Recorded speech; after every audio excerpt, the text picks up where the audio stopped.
Hare Krishna, dear devotees. Thank you all for joining. My obeisances. Jai Shri Prabhupada. We're going to get started right away.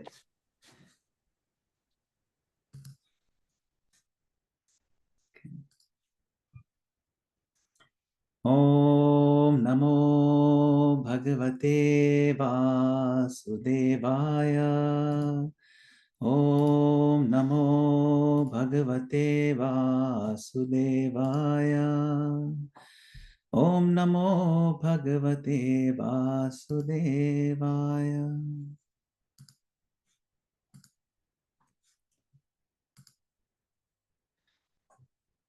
Nama Om Vishnu Padaya Krishna Presthaya Bhutale Srimate Bhakti Vedanta Swami Niti Namine Namaste Saraswate Deve Gauravani Pracharine Nirvishesha Shunyavadi Paschatya Deshatarine. Jai Shri Krishna Chaitanya Prabhu Nityananda Shri Advaita Gadadhara Shivasadi Gaura Bhakta Vinda. Hare Krishna Krishna Krishna Hare Hare Hare Rama Rama Rama Hare Hare.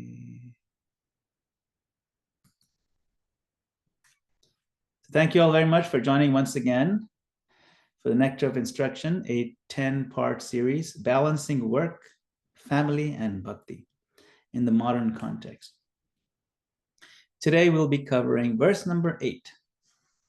But before that, let's do a recap of verse number 7. So in verse number 7, last week, Rupa Goswami gave us the analogy of jaundice, pittopatapta, the disease of the bile imbalance, pitta. And he compared that jaundice to our avidya, or ignorance of our true spiritual nature. And how by constant chanting, we can reacquire the natural taste of the holy names. Because what happens is when you have jaundice, you lose taste for sweet things like sugarcane juice. So despite the disease of the jaundice of ignorance, Rupa Goswami says, Kintu adarad anudinam. If one chants with care and consistency, if you drink this sweet glass sugarcane juice like nectar of the holy names, with proper care and consistency, even though it may not taste so good in the beginning, then the same holy name that seemed tasteless becomes irresistibly sweet.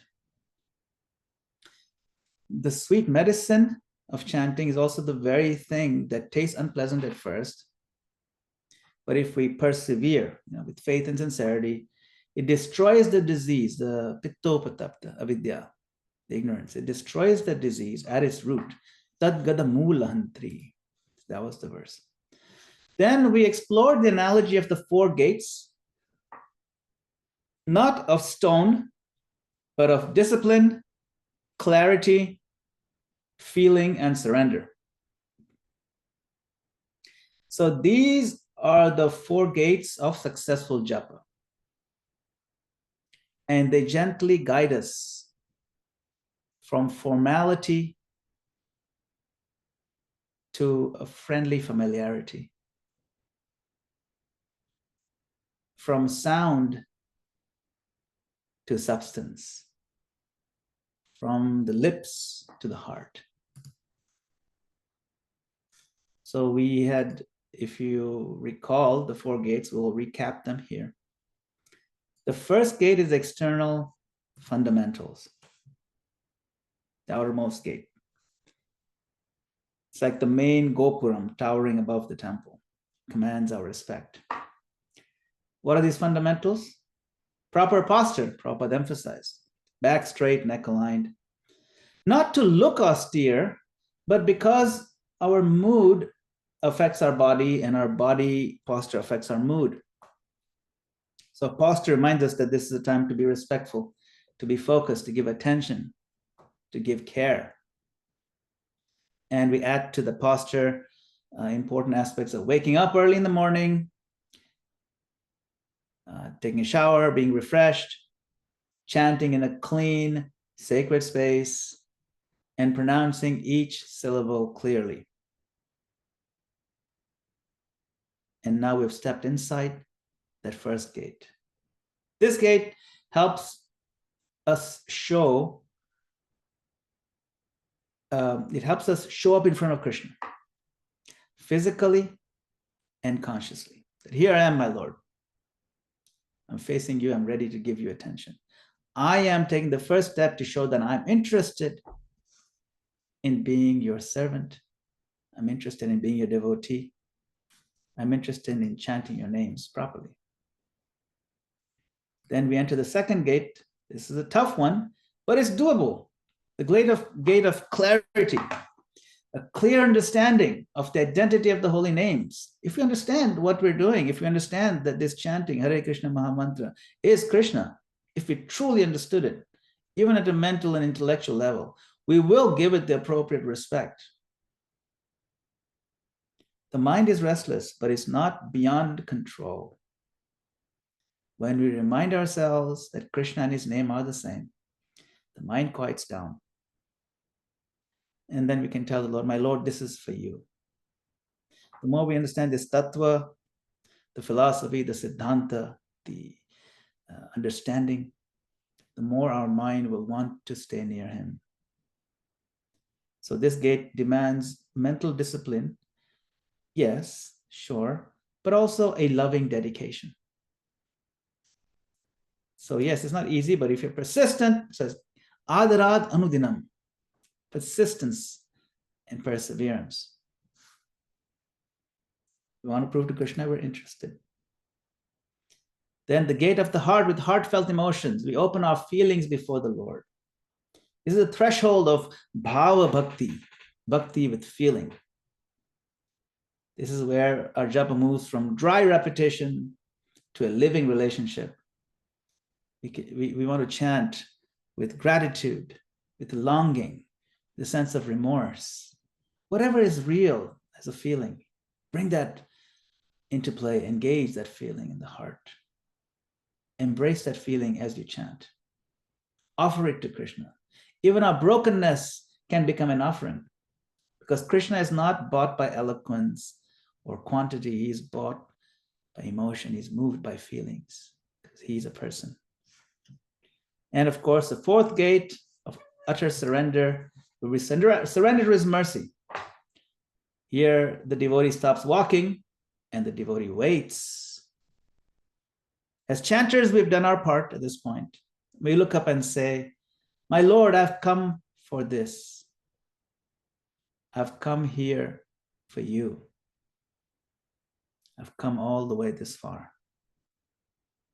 If you so desire, if you so wish, then let me enter into your association.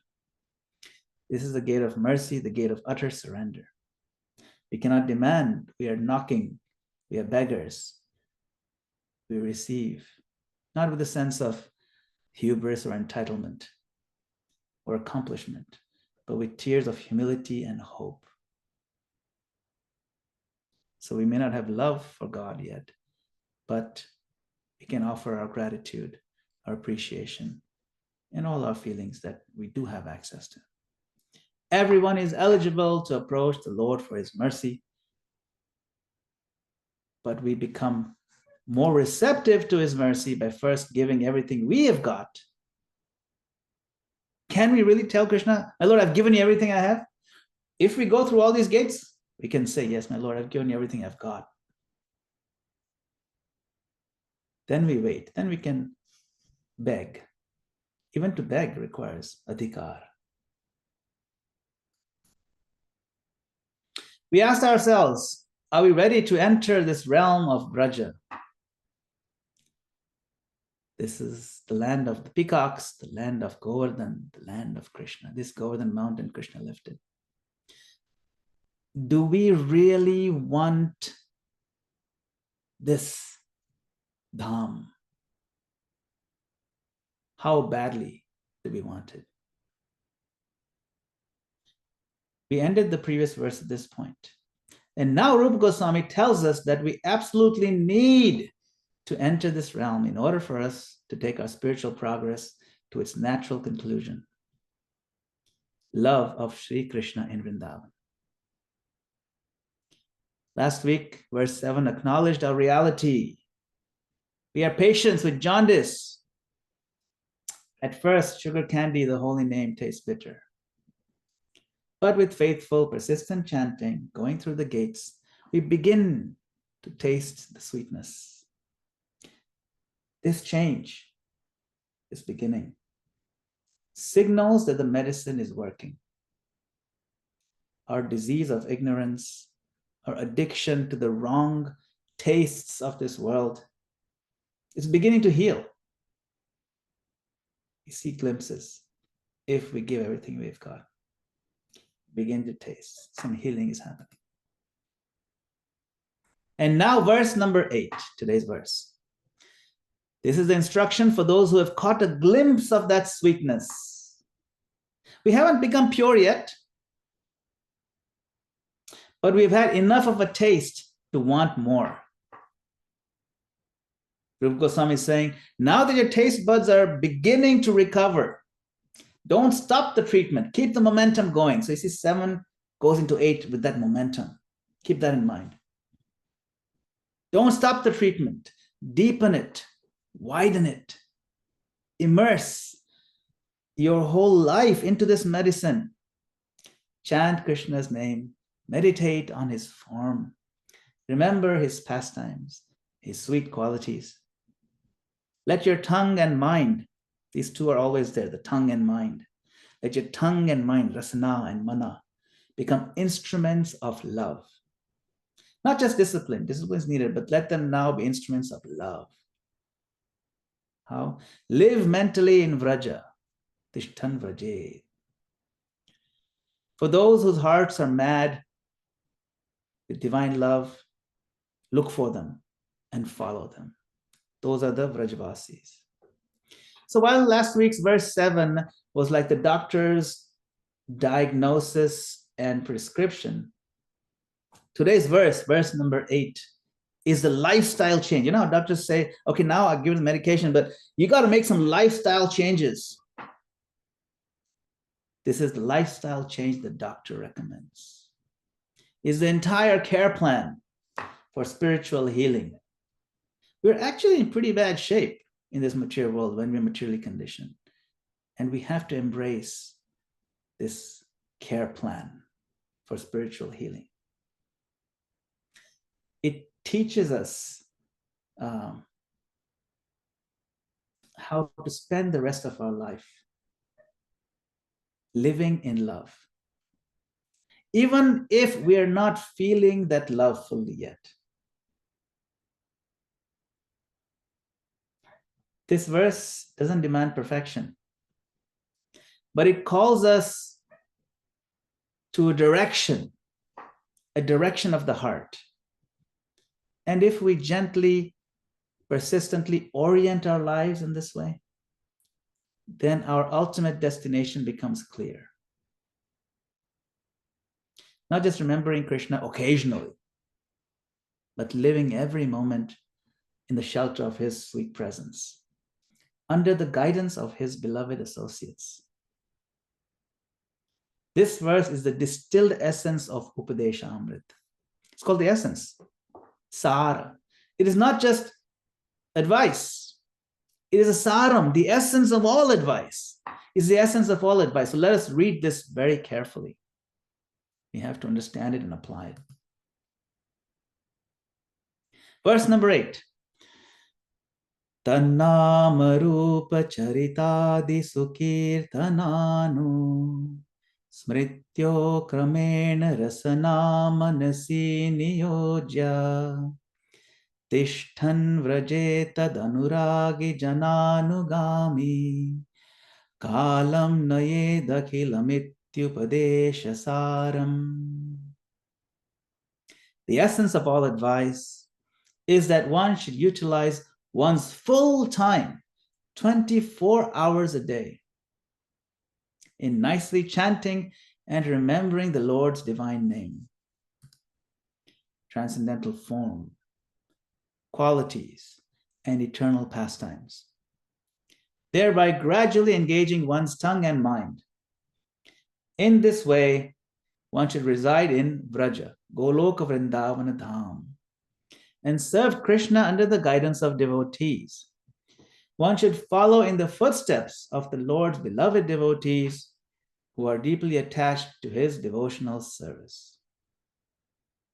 Many important points, and we'll cover all of them. Try to keep some of these in mind. Utilize your full time, 24 hours. How to reword this? You can say the goal in one verse.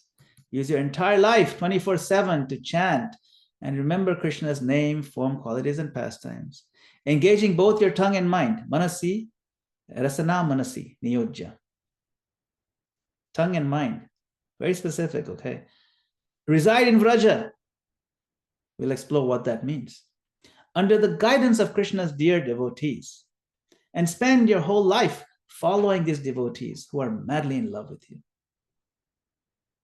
So here, for the first time in the Nectar of Instruction, we come across this Vraja, right? So that verse, the previous verse from last week, was a diagnostic moment, a confirmation that yes, this process is working. Some taste has come. The bitterness of distraction is giving way to the sweetness of attraction. Now in verse 8, we move from treatment to transformation. So we talked about how Rupa Goswami is giving us a complete spiritual lifestyle for one who has begun to taste even a drop of love for Krishna. And he invites us now go deeper, not just occasionally chanting, but all the time. Kalam nayed akhilam, immersed in remembering and glorifying Krishna. But not just any form of Krishna, not just any aspect of Krishna. He says, Tishtan vraje. Tishtan vraje. Live in Vraja. The experience cannot be truly immersive unless Vrajadham is front and center. And this leads us directly to the heart of Lord Chaitanya's teachings. There's one verse that is encapsulating the entire teaching of Lord Chaitanya Mahaprabhu, composed by Prabodhananda Saraswati. It goes like this. It says, Ārādhyo Bhagavan Vrajesha Tanaya Tadhama Vrindavanam Ramya Kāchidupāsana Vrajavadhu Vargenaya Kalpita Srimad Bhagavatam Pramana Mamalam Prema Pumartho Maha Shri Chaitanya Mahaprabhur Matamidam Tatradaro Napara. The Ārādhyo Bhagavan Vrajesha Tanaya. The supreme object of worship is the son of King of Vraja, Krishna. So Vraja Krishna, very specifically. Tad Dhama Vrindavanam. His own abode Vrindavan is equally worshipable. The most pleasing form of worship is that which is performed by the gopis of Vraja, Vrajavadhu. And the Srimad Bhagavatam is a spotless authority. And pure love of God is the highest goal of life. This is the opinion of Chaitanya Mahaprabhu, and we follow that with all our heart. Notice how the word Vraja appears twice in this verse. Krishna as Vraja Esha, Tanaya. So now you bring him Vraj. He's the prince of Vraj, the son of the king of Vraj. And the ideal worshippers of Krishna are Vrajavadhu. He didn't say gopis, he said Vrajavadhu. Refers to the gopis. So now you can see the word Vraja is twice there. And not only that, but in addition, in case you didn't get the hint, the verse says, Tad Dhama Vrindavanam. That's his place, Vrindavana. That is Vraj. This is no accident. This is not a general instruction to remember God, some vague concept of God. It is a call to anchor our spiritual lives in Vraja Bhakti, very specific flavor of Bhakti, Vraja Bhakti, the unique, sweet, spontaneous love that the devotees of Vrindavan have for Krishna. So he's saying, Tishtan Vraje, we have to live in Vraja.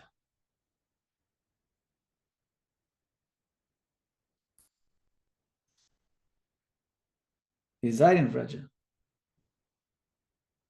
It's a divine invitation. But what does that mean for those of us, fallen souls, who are living in cities like San Diego or New York or Dallas or Houston or Chicago, with our work schedules and our offices and our family obligations and our concrete skylines? How can we live in Vraja? Living in Vraja doesn't just mean in a location. It means living in relationship with Krishna, cultivating a spontaneous, natural affection, the Vraja style of love, spontaneity. So we're following the example of the Vrajavasis, the residents of Vrindavan, whose lives are centered only on one question. How can I please Krishna more? That's their whole thing, from the morning to evening to night, through the night. How can I please Krishna more? For the cowherd boys, the mothers, the gopis, even the trees and animals in Vraja, Krishna is not a distant God. He is their everything. He's their friend, their beloved, their darling child. Their bhakti is sweet, intimate, and unpretentious. Why is this mood, this flavor so important? Because Chaitanya Mahaprabhu came to give it as a gift. He came not to teach merely rules or rituals, but to give the mood of Vraja. You know, this Vraja is referenced 3 times in that verse that encapsulates his whole philosophy. So it's front and center. He came to give that mood, that same spirit where even a simple fruit vendor or even a monkey becomes the devotee of the highest caliber, where service is spontaneous, where love, not duty, love is the driving force. Now, this is not only the highest expression of bhakti, it's also the most natural thing for the soul. But I live in America. How can I practice Vraja Bhakti here? You can, by bringing the mood and the values of Vraj into our heart and our home. How? Daily hearing of Krishna Leela, daily. Read a little bit from Krishna book, Srimad Bhagavatam, Gopi Gita, even just 5 minutes. Let your mind wander a bit. The Govardhan pastimes, Yamuna bath, and butter theft adventures. When we chant Hare Krishna, chant with sweetness, chant with begging to let us into Vraj, not just chanting for counting. Try calling to Krishna like Mother Yashoda may call him, with love, not with a sense of obligation or just dry duty. No, try to infuse it with some madhurya, some sweetness. You can decorate your home with paintings of Vraja, or maybe cows and peacocks, or pictures of Krishna and Mother Yashoda, or Radha and Krishna on a swing, photographs of deities, pictures of Govardhan Hill. You can have tulsi plants in your home. Or whatever plants you have, you can just call them, give them nicknames like Vrinda and Tulsi. Something to remind you. And then associate with Vraj Bhaktas. How? Listen to classes from those who live in Vrajdam or who cherish Vrajdam deeply. Let their hearts tune your heart. When we come close to someone's heart, the frequency vibration resonates with us and it tunes our heart. So associate with them. And serve like a gopi or gopa. Now, what does that mean to serve like a gopi or gopa? Not that you pretend you're a gopi, no. Whatever service we do, cooking, cleaning, preaching, working, for whatever we do for Krishna, we do it with one internal question. Will this act make Krishna smile? Will it be pleasing to him? Then we can be serving like that's the mood. Will it be something that will make him happy? Simple. Still, even though we can do a long distance relationship, even long distance relationships, they find renewal in personal meetings. So also we should strive to visit Vrindavan physically, if possible, when possible. Why? We should literally go there. Because the dust of Vrindavan carries the imprints of Krishna's lotus feet. The air carries the echoes of his flute songs and the gopis yearning for him. The Dham is a living, breathing, conscious personality. Vrinda Devi, Yamuna Devi, Govardhan, they are each ready, waiting for you to shower their mercy upon you. When we visit Vrindavan, we collect impressions, we collect blessings, we collect those samskaras. We gather memories to feed our meditation later on. Even a short visit can plant a seed of longing that can sustain us for years. And when we return to America or Europe or Africa, wherever we're at, we don't return empty. We come back carrying Raja in our heart. So we should make it a point to try to go there once. So how do we live in Raja? Shravana, we hear Krishna Katha, Smarana. We meditate on Krishna's form and Leela. And Sadhu Sangha, we take shelter of Rajavasis or those who are imbued with this Rajabhav. There's something very special about the hearts and the mood of the Rajavasis. When Lord Brahma kidnapped the friends of Krishna, his friends and his calves, and later on realized, oh, that was a big mistake. This is Krishna. This is Supreme Lord. I shouldn't have done this to test him. And then he was chastened. Then he offered prayers. And he had observed something in Raj, something amazing. This is one of my favorite verses in Srimad Bhagavatam.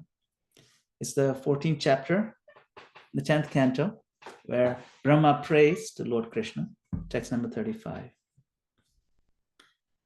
I invite you to all reflect on this verse very deeply. It's incredibly sweet, poetic.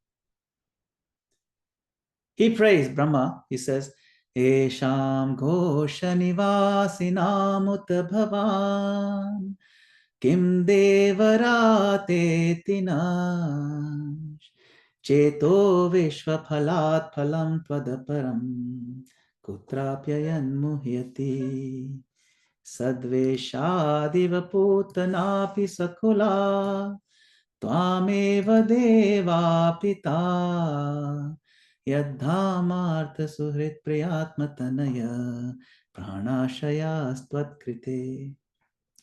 Brahma says, my mind becomes bewildered just trying to think of what reward other than you could be found anywhere. You, my Lord, are the embodiment of all benedictions, which you bestow upon these residents of the coward community of Vrindavan. Now you've already arranged to give yourself to Putana and her family members in exchange for what? For her disguising herself as a devotee. Sadhvesh, just by pretending to be devotee, you gave yourself to her. So what is left for you to give these devotees of Vrindavan, whose homes, whose wealth, friends, dear relations, bodies, children, and very lives and hearts are all dedicated only to you? So he's saying, my Lord, you're bankrupted. You gave all your wealth, give yourself completely to Putana, just for pretending you're devotee. What do you have left now to give these people who have given everything to you? So you can see the sweetness and depth and the incredible mercy of the Lord. He is so merciful even to Putana. So a lot of hope for us too. You know, Putana is pretending to be devotee. We should at least we can pretend. Maybe try to come out of the pretentious and try to be real devotees. Krishna is very kind.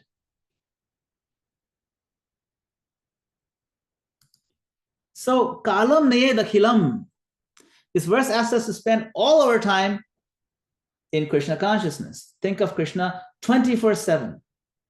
Sounds intimidating, like being told to climb Mount Everest barefoot. But in reality, it's not about brute mental force. It's about gently reshaping what we already do with our minds all day long. You may ask, is this even remotely possible in the modern context? Is 24/7 demand? Or even the ancient context for that matter? Is it possible? The thing is, we are already always thinking of something. Think of your workday, you're in your office. Even when buried in emails or meetings, your mind drifts every now and then. Maybe you wonder about what you're going to have for dinner, or you replay some conversation you had over the weekend, or daydream about some vacation you're going to take. The mind naturally circles around to what's already in our emotions, what's charged emotionally for us. Krishna consciousness is simply training the heart so that Krishna becomes that default subject of our mental daydreams. We want to go from daydreams to divine dreams. Being in love means someone lives rent-free in your mind. They live there. We don't have to tell ourselves to think of them. They just appear like a pop-up. It's like a pop-up ad in the heart. They keep popping up because we love them. Rupa Goswami's advice is this: let Krishna occupy that inner billboard. There are ways to do it. Here's the rub. Love doesn't just turn on like a light bulb. Okay, I'll just turn on a switch. So where do we start? We start by cultivating the building blocks of love. I'm not saying that we should now be always spaced out, daydreaming in the office, not pay attention to our work. No, that's not what I'm saying. We should work with our full focus and care. But in those natural moments when you take a thought break, let us train ourselves to be not just positive, but spiritually uplifting. See, that's what we have to leverage. Thinking of Krishna all the time. How do we do it? There's some ways we can break it down. Start with gratitude, not pressure. You may not immediately feel deep love for Krishna, but that's okay. Love matures over time. Instead, think, why am I grateful? We can have gratitude for Krishna's invisible hand in our lives, how we can reflect back and see he's brought us to this point. We can have gratitude for devotees who have inspired us, who have helped us. We can have gratitude for moments where we clearly saw Krishna's mercy guiding us. We can reflect on Krishna's kindness in small ways. I could have been born anywhere, but here I am learning about Krishna. Who knows where I would have been if it wasn't for Krishna? Look at the devotees he has placed in my life. This gratitude, it warms the heart. It's like an emotional kindling that can then catch fire. Gratitude is also a doorway to affection, and affection blossoms into love. Then love is built on awareness of our connection. At work, between tasks, while we're commuting, we can check in with Krishna. He's right in the heart, right in our hearts. They check in with him. Just as someone might say, a quick text, you can just check in. Krishna, thank you for helping me finish that work, that task. I couldn't have done it without the ability you've given me. Or Krishna, it's morning time. How can I make you happy today with my actions? Please inspire me. Krishna, I know you're watching over me right now. Please guide my footsteps. This shifts our mental autopilot from random worries to Krishna awareness. It's a connection with Krishna. Third is a daydream reflex. You know how we zone out at work? Train that reflex to zone into Krishna. Imagine Krishna's smiling face or some favorite pastime when your mind drifts. That's why we have to hear many pastimes. Replay a sweet melody of kirtan in your head like a mental soundtrack. Visualize yourself offering your work day, the whole day, or the particular task. Krishna, this is for you. I'm going to do a high quality job at my work today. And it's my offering to you. You can visualize it. Krishna says, whatever you do, offer it to me. This is how we can do it. Of course, the fruits of it, the paycheck or whatever we use in Krishna's service, but even the actual action, we can say, my Lord, this is yours. Build love through service and improvement. Continuous improvement. Even thinking of how we can improve in our service is thinking of Krishna. See? Because our service is for his pleasure. This year I decorated the temple in a certain way. Next year I'll do even better. How can I improve? How can I make things more efficient? How can I be more caring for other devotees? How can I chant with more focus today? Love grows when we invest our effort in the relationship. In any relationship. Same thing with Krishna's relationship. Then, of course, in this verse, we want to train the mind and tongue together. Rasana manasi niyojya. How do you do that? Engage, chant softly under your breath whenever you can. And use your mind to remember. You're walking between rooms, you can say one Hare Krishna mantra. Every time you check your phone, you can have a trigger. If I check my phone, I must say Hare Krishna one time. Whisper Hare Krishna. Then I open my phone. How many times do you look at your phone nowadays? Several times a minute. You know, associate places like your water cup, your desk plan, your commute playlist, associated with Krishna. Can you imagine how pleased Krishna will be to see your effort this way? Krishna is a person, it moves him when we move toward him. And of course, see everything with a spiritual lens. See every situation as Krishna in our lives. See his hand in your day. If you come across a challenge, see that as Krishna strengthening you. If you have a success of any kind, see that as Krishna's blessing.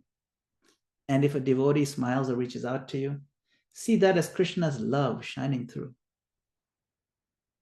If we keep this lens on, the world itself becomes a reminder of Krishna. You don't have to work hard.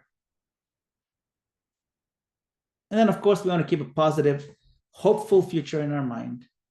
We may not always feel the mad love of the gopis immediately, but if you keep thanking Krishna, keep remembering his kindness, keep aspiring to improve, then our heart will gradually awaken.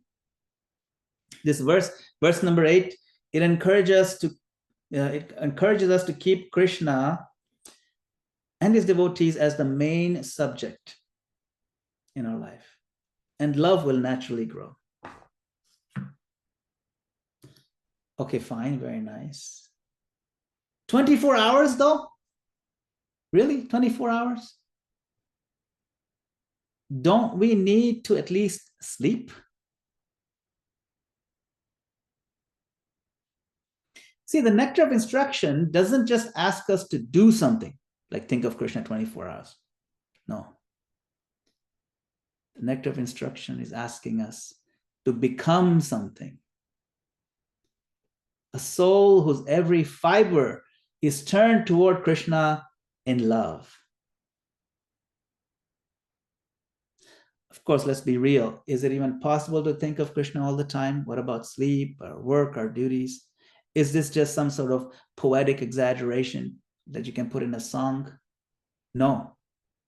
It is not exaggeration. It is the natural result of love. Let's take a look at an example from everyday life. Everyone in the world has either witnessed or experienced. Think of a mother caring for her newborn baby. Even after spending the whole day feeding and cleaning and soothing the child, she finally lies down to rest. But does her connection with the baby stop just because she is sleeping?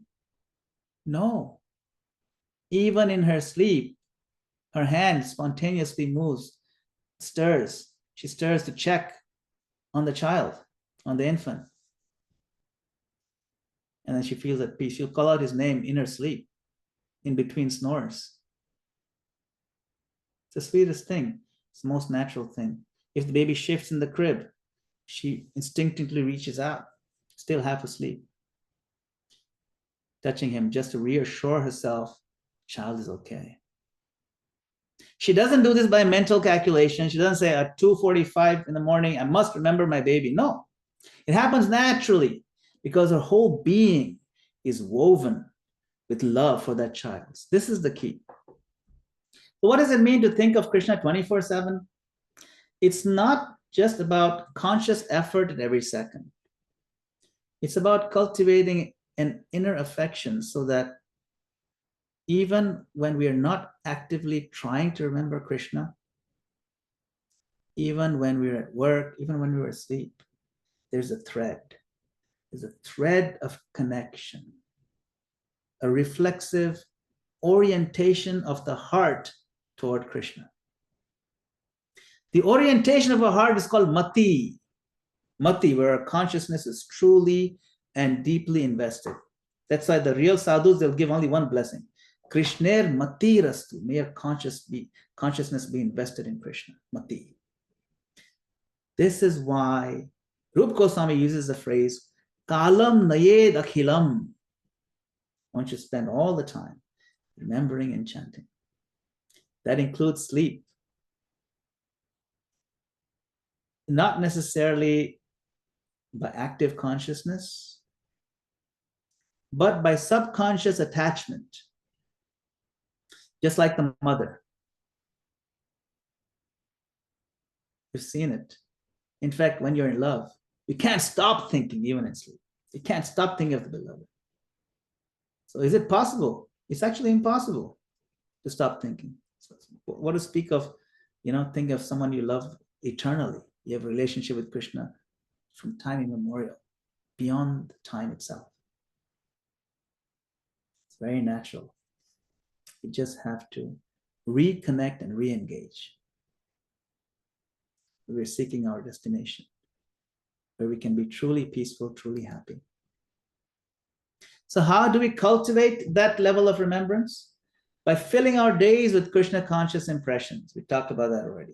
Chanting seriously, reading deeply, serving and associating, all with love. That's one. Training the tongue and mind, remember the tongue and mind, to default to Krishna's thoughts. Offering our work, offering our food, offering our service to family, our sleep, everything as a service to the Lord. And yes, by cultivating love, just like a mother also learns to love. Yeah, mother also learns to love through care, through more interaction. When the mother sees the baby smile, the love gets deeper. More interaction, constant attention. Attention is the key. What is the takeaway for us? When we think of Krishna 24/7, it's not a checklist of things to do. It is a description of what the heart looks like when it's in love. Like the mother and the baby, when Krishna lives in our hearts, it's not just a concept. It has a beloved friend, child, a master, a lover. Then remembrance becomes as natural as breathing. That is real. That is attainable. That is our destination. And that is what Rupa Goswami is teaching us. He's training us step by step how we can get there.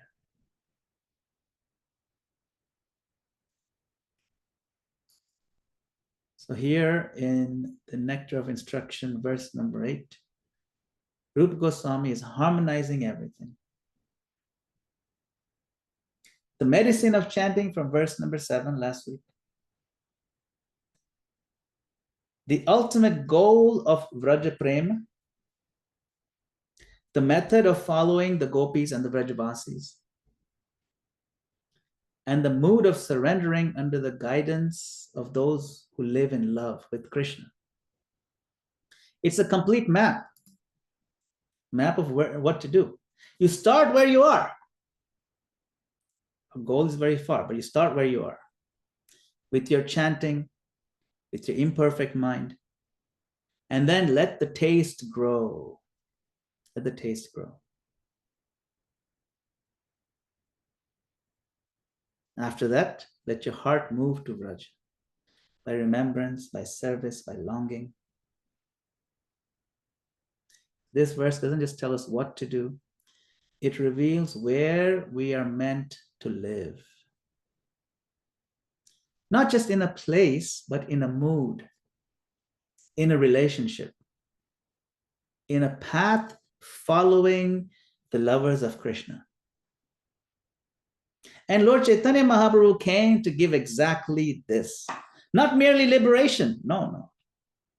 Not even reverence.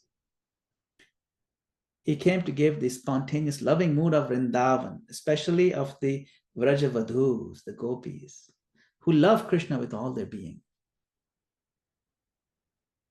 So let's enter this verse with that longing. How can I gradually rewire my life to live in remembrance, in service, in love, in Vraj? Because that's where Krishna is truly conquered, in Vraj.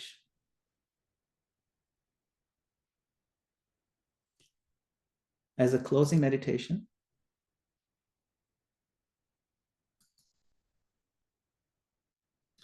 we can pray before we chant our rounds. O my beloved Lord Krishna, the son of the king of Vraja, please engage my tongue in chanting with affection and my mind in resting at your lotus feet. Let me follow the path of those who truly love you, the simple, surrendered souls of Vrindavan. Though I am far from that sacred land, let me carry its mood in my heart and chant these names as a humble offering of love. O Harinam, please accept me. O Lord Krishna, please remember me. Let me live for you. Let me speak for you and remember you now and always. And with sort of mental mood and heartfelt prayer, when we chant our rounds with full attention, it'll be a different connection. It's not that hard to do these things. Just have to decide once and for all to do them. So the question now is, are we ready? That question can be only answered by you. Thank you very much for your kind attention and for your time this evening. Hare Krishna. Srila Prabhupada ki jai. Any comments or questions, we can take those at this time. Hare Krishna.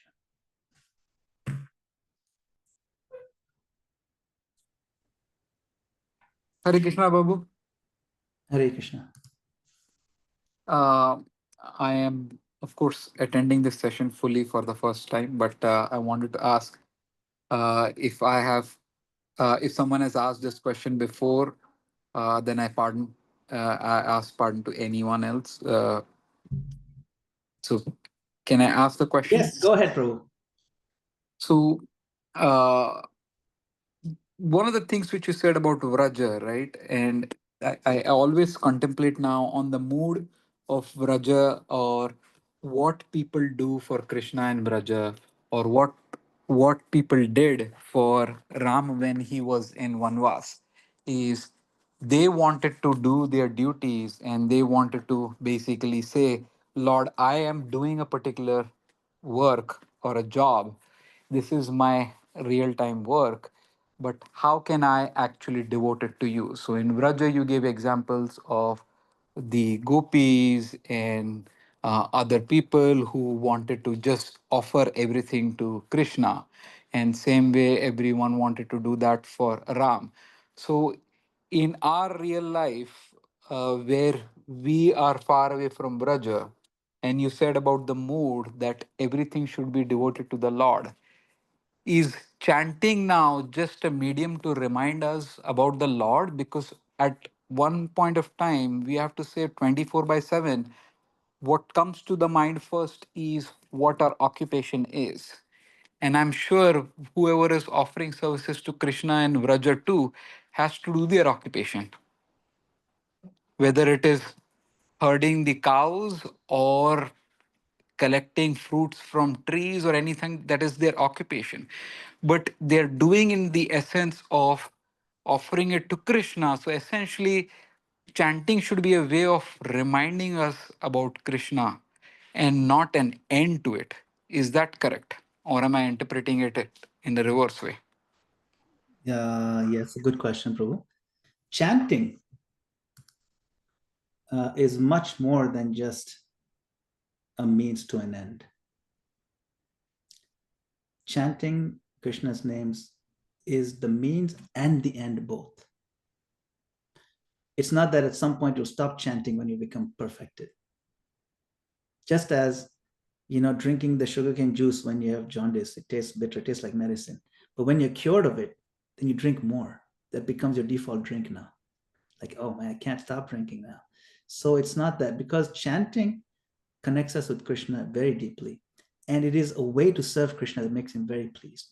The gopis in Vrindavan are chanting his names. Nanda Maharaj, Mother Yashoda chanting his names. The cowherd boys are chanting his names. Although they're also working. Nanda Maharaj is tirelessly working to protect the cows. Mother Yashoda is cooking endlessly, churning butter, bathing Krishna. The cowherd boys are playing with Krishna, sharing their food. The gopis, they're doing their household chores while singing Krishna's glories and his names. The trees and rivers, they're offering shade, the fruit, and cool water to serve Krishna and his devotees. So they keep doing all that, but chanting is the core underlying heartbeat, even of Vrindavan in the liberated state. So chanting never stops. You see, gopis chant the Hare Krishna mantra. Yes. Radharani chants the Hare Krishna mantra. It's magical. So then for us, we should be chanting, but should not be the only connection with Krishna. You see, our internal mood should also be the same. Whatever I'm doing, can this activity be connected with Krishna? How can I give my time, my talent, my possession in Krishna's direct service? At work, I can offer my integrity as a devotional offering to Krishna, that I'm doing my duty honestly and excellence in my work. This is my offering to Krishna. We share the fruits of our labor to support Krishna's mission and temple and so on. That we do. We spend our time. At home, we cook and clean for Krishna. We serve the devotees who work as guests sometimes. We serve Krishna, of course. So all those things, chanting is the underlying heartbeat of all that. See? So if we integrate chanting, that's why I said, Kalam ne dakhilam ityupadesha saram. All the time we chant. It's possible. Prabhupada would chant all the time. You always heard, even when Prabhupada was supposedly sleeping, they could hear him. They could hear Hare Krishna coming from his breath. Haridas Thakur slept hardly any time at all. He just chanted day and night. He described when Arjuna was sleeping, someone came in, and Narad Muni came and listened, touching his hair, and from his hairs could hear Krishna, Krishna, Krishna. It's a heartbeat of the pure devotee. I hope that helps, Kuldeep Prabhu. I'm so happy you could join today. Thank you, Prabhu, for answering. Hare Krishna. Vamsi Prabhu, you have a hand up. Go ahead. Hare Krishna. Dhanavad Pranam. So midway through your lecture, so I was thinking, this is not from verse 7 to verse 8. Wow, that's a steep climb. Big jump. Yeah. So, and then I was thinking, until you hit that 6 ways to thinking of Krishna, I was thinking this verse is not for sadhaka bhaktas like me, but for the nitya bhaktas, those who are in the spontaneous love. But is it practical for us to think even a sadhaka bhakta aim to become a nitya bhakta, like those who are in spontaneous love? Is that practical? Sometimes we set oh, even to think of something like that, we think, oh, I'm too foolish to think even set as such a goal. But is it truly practical for a sadhaka bhakta in one lifetime to become a nitya bhakta? Yes. Good question. Excellent. It is a steep climb. Thankfully, the system that Prabhupada has given us, Prabhupada says, why not? This lifetime, one lifetime, you must go back home, back to God at the level of the Nitya Siddhas. Of course, once you're Siddha, whether you are Sadhana Siddha or Nitya Siddha, doesn't matter. Siddha is Siddha. Means now you've achieved the level of spontaneity that the Vrajvasis embody. So not only is it possible, Srila Prabhupada expects us to do it because he's given us a system. Think about it. Yes, we have a structured program, right? We have a structured program. Chant 16 rounds, we have the morning program, you go to the temple. In the temple, you do Tulsi Arti. What do you sing in Tulsi Arti? E nivedana dharo. Sakhire anugata karo. Sakhir anugata koro. Every day we're saying, make me anugata or sakhis. Make me a follower of the damsel of Raja. This is Raganuga Bhakti. That is framed in a structure that appears to be sadhana bhakti only, that appears to be Vaidhi. You see, there's a lot of madhurya in everything we do. The problem is we are not mentally engaged. We're doing it to more, So what Rupa Goswami is inviting us to do is engage your mind and intelligence. He says mind and tongue. Rasana manasi, not just rasana, not just a nivedana dharo, sakiranagata, seva adhikar. One devotee makes a joke. He says, why is he saying seva audikar? I'm asking for audikar. My regular Toyota is not good enough. Seva audikar diye, give me the audikar. No, I want to upgrade my car. And that's not what they're asking for. Seva adhikar diye kor nij dasi. This is Vraj Bhakti. But we are not engaged with the mind part. We only engage with the rasana. So rasana manasi. Therefore, the more we engage the manasi, the mind, the more we can actually have a supercharged progress in this process. This process is sufficient because the voltage that Prabhupada has given is very high. It's a very high voltage process. You don't find this level of high voltage in other systems. The other systems don't have this much engagement of intelligence that is demanded here in Krishna consciousness, in the ISKCON movement. The engagement of understanding the Siddhanta. I've not seen it anywhere else. And you know who demands this? Chaitanya Mahaprabhu. Says, Siddhanta boliye chitta na karo alash. Don't be lazy in learning this philosophy. Iha Krishna lage shuddrida manash. Your mind will become thoroughly engaged with Krishna. It'll make it strong. Manash, same word. See, rasana manasi niyojya. A lot of times we fall in the trap of hollow ritualism because we think it's so easy. Because we just do it externally and then we think we're moving. But we won't move if the plug is not plugged into high voltage. What's the plug? It's the mind and intelligence has to be engaged. And we cannot engage it if we're not studying the Siddhanta. See? So, yes, to answer your question, is it possible? Not is it possible, it is inevitable if you follow the process with the intellectual connection that's demanded of devotees. And you see in ISKCON, even the devotee who's sweeping or mopping, you ask any question, any ordinary person who doesn't know any philosophy, they come and ask, they'll be blown away by what that devotee can do. Isn't it? It's amazing what even one-year students, first-year students have acquired because Prabhupada is structured it so nicely. We just have to keep studying and remain engaged. That's all. And of course, escape from offenses. If you escape from offenses and you remain engaged with the intelligence and mind and try to increase our humility, then it is inevitable. Because it's actually a rightful claim to be in a Vraj Dham. But we cannot make the rightful claim unless we have given our everything. See? So gradually. Yeah, it's a great question, Amachiko. Thank you very much. Thank you very much.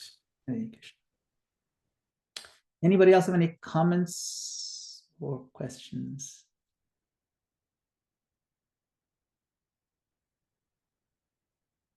Usually we have quite a few at this point. Hare Krishna, Prabhu. Yes, Sanjana Mataji, go ahead. And then Shambhu. Krishna Gurudev, Dandot Pranam.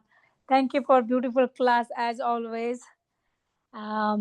Yes, so when I was listening this class about the chanting, so that's remind me one lecture what I heard, and this is I think it was Radhana Swami's, and it says that they will give the example one of the trees in Japan. So I think it's kind of like a bamboo. They said that when they plant this bamboo, it does not grow immediately. It takes 5 years. Once it blooms in 5 years, it's like a 80 feet tall. So just like that, our bhakti, like it's like our bhakti is also, it's with your chanting. If you keep the continued nam chanting, it will help you one day to reach that your goal, that bhakti, which is. And today I think that what very well you explained, Gurudev, that how is important this nam, that is not possible for 24/7, for because it's this we are in Kali Yuga also with our work obligations and everything. But like in my perspective, I try to do as much as I can. It's like 16 rounds and everything. But my thing is, like you said, do not do like a obligation. You have to have a sense of love. So how do I not how do I know that I'm doing with a sense of love and not the just as obligation? How do I differentiate that? Because Yeah. I chant at work also while doing work. So how do I not like just I'm doing it because I wanted to get done with my 60 rounds? And how do I find there's a love in these sense? Means how do in my mind I can just Yeah. like Yeah. No, great question. How do I know if I'm doing this mechanically or with love? yes, that's correct from Gurudev. Yes, no. There are signs. There are signs that bhakti is being done with love. How? What are some of the signs? Your heart feels drawn. Like it's almost like you feel Krishna smiling at you. Your heart feels drawn to the work, to the seva. You want to serve. You look forward to the chanting. You get excited by the prospect of having kirtan. You can't wait to start cooking for Krishna tomorrow because you have something nice you want to please him with. And you're just eagerly awaiting that time when you're going to open Bhagavatam again. So you lose track of time. So these are signs that you're doing it. You're not draining. It energizes you. You're looking forward to it. And when it's time to finish, oh my God, time finished. Oh my God, I can't believe I have to stop reading. It's like that. That's one sign.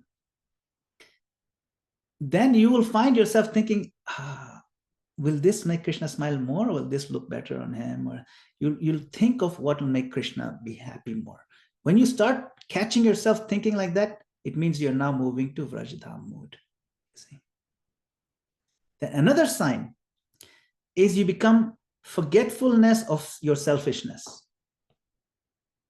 Before, maybe you might be calculating what's in it for me. Now in loving bhakti, you're no longer calculating. Will this give me some nice gift? Will it give me liberation even? Will it give me some recognition? Will I get a lot of blessings? No. At this point, you're not calculating any of that. You're calculating, will this please Krishna? You forget your self-benefit. That's another sign. And then it makes your heart, another sign, it makes your heart soft. You feel emotional when chanting. Every now and then your tears will come. Not always dramatic, but a natural pull of affection. You feel the warmth. You feel more gratitude than you used to before. You feel a longing for Krishna. Now, of course, because we are not fully, we are divided souls, half the time we are selfish. Sometimes we are not selfish. We actually feel love. And then sometimes selfishness covers us again. That's fine. But that's like a mood swing. We all have that, okay? Ganatarala, it's called. There's actually a name for it. But when there's more consistency now, there's less mood swing and the love is more consistent. And even when you're feeling a little down, you keep serving anyway, because you know it's going to come again, the energy. That is also a good sign, that you remain consistent even though the mood is not there, that you push through. That's a sign that you love Krishna, you see. So when we shift our focus from getting to giving Krishna, then you know your bhakti is becoming more pure. When we pray for affection, please teach me how to love you, my Lord. Please teach me like how I can be one of the, like how I can love like the Vrajvasis. We look forward to hearing about loving devotees. You make the service personal. You spend time with loving devotees. So these are litmus tests. Love means to please the beloved, even at your own inconvenience. And you're doing it already because you're going beyond your comfort zone and you like it. These are different signs to see that you're making progress. Is that okay, Sanjana Mataji? It's a good Yes, question. Gurudev, yes. I just wondering like, okay, am I doing correctly or not? But Yes, yes. You'll feel it. You'll feel all these things. Thank you. Yes, thank you. Yes. Esha Mataji, please go ahead.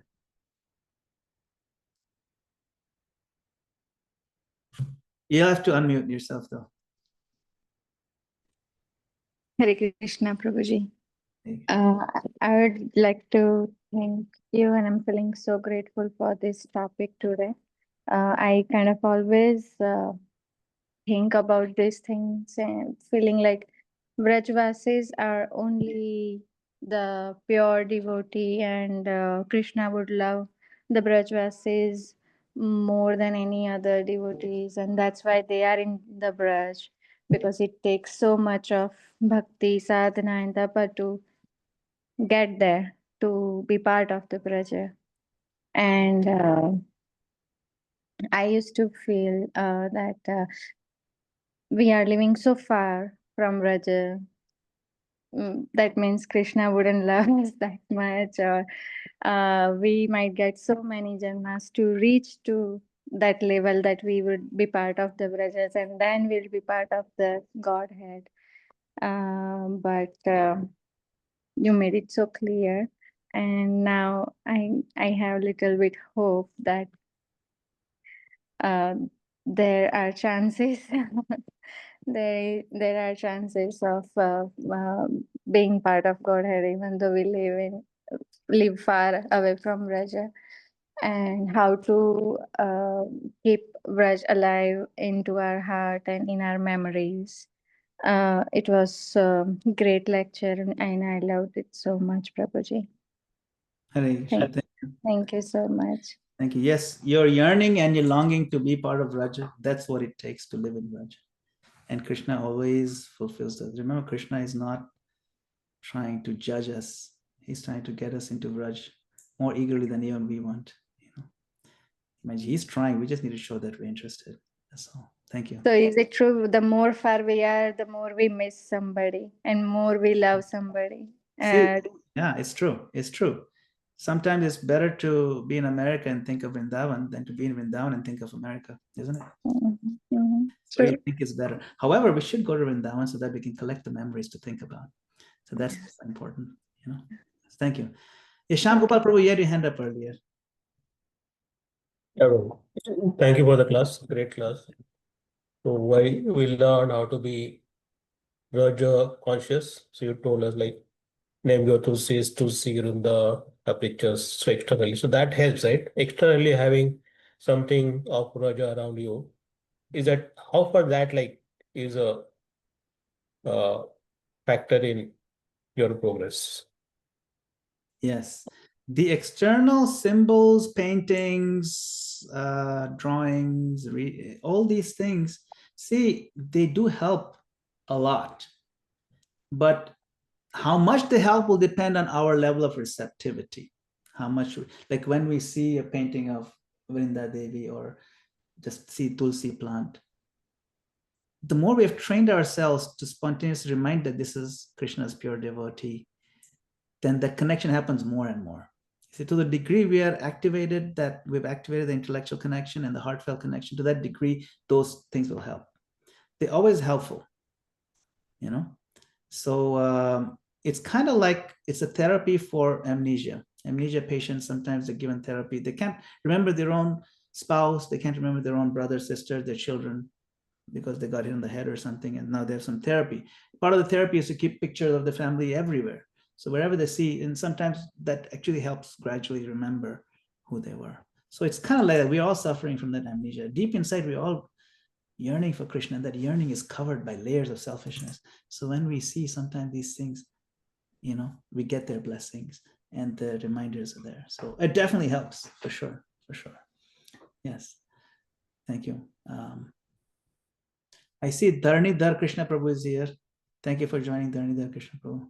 He had briefly turned on your camera. Yes, Dharnidhar Krishna Prabhu is in San Diego.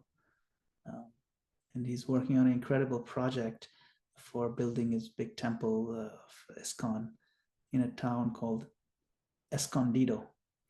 It's really nice. Thank you, Dharnidhar Prabhu. Hare Krishna. Okay. I think he's having a hard time unmuting, but that's okay. Thank you, Prabhu. Yes, I can sort of hear you, but not exactly, because you're not fully unmuted, but I can feel your love coming through. Thank you. Hare Krishna. All right. Well, thank you all very much once again for joining. It's getting a little bit late, but I appreciate that you all stayed on so long. And I look forward to seeing you next week when we'll cover more of Nectar instruction. We're coming to the end of this. Only 2 more sessions are planned. And then we'll see what happens after that. But please do share with others. The recordings are there. And if you want to share this link for the final 2 sessions, you can share with others who you think might benefit from joining if they have any questions. So please do so. I look forward to seeing you all next time. Hare Krishna. Srila Prabhupada ki jai. My businesses to all of you. Hare Bol. Thank you, Prabhu. Hare Krishna. Thank you, Prabhuji. Hare Krishna. Hare Hare Krishna, Krishna, Prabhu. Manji. Thank you so much. Thank you Hare very much, Prabhuji. Thank Hare you, Krishna. Prabhu. Hare Krishna. Excellent class. Thank you. Very, very beautifully explained everything. Thank you, Krishna Priya Mataji. Yeah, thank you so much. Thank you. Thank you so much, Prabhu. Hare Hare Krishna. Bol, Giri Thank Mataji. you. Thank you, Vandana Mataji.